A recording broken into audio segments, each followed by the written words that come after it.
புரட்சி தலைவர் எம்ஜிஆரோட மேக்கப் மேனான பீதாம்பரம் தான் டைரக்டர் பி வாசுவுடைய அப்பான்னு பலருக்கும் தெரிஞ்சிருக்க வாய்ப்பில்லை. கேரளாவை பூர்வீகமாக கொண்ட இவரோட குடும்பம் சென்னையில செட்டில் ஆனதும் சினிமாவில் மிகப்பெரிய டைரக்டர் ஆகணும்னு பெரிய கனவோடையும் லட்சியத்தோடையும் அவருடைய மகனான பி வாசு சினிமாவுக்குள்ள என்ட்ரி ஆனார்.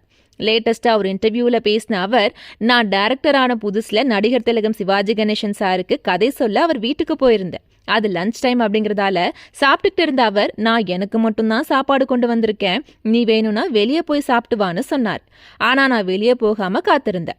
சாப்பிட்டு முடிச்ச அவர் ஸ்டைலா ஒரு சிகரெட்டை பத்த வச்சு டிவியை ஆன் பண்ணி பார்த்துட்டு இருந்தார்.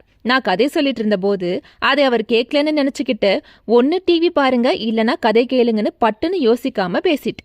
நான் சொன்னதை கேட்டதும் கோபத்தோட உச்சத்துக்கு போன அவர், நான் யார் தெரியுமா, என்கிட்டயே இவ்வளவு திமிரா பேசுறியா, நீ மரியாதையா வீட்டை விட்டு வெளியே போன்னு திட்டி துரத்திட்டார்.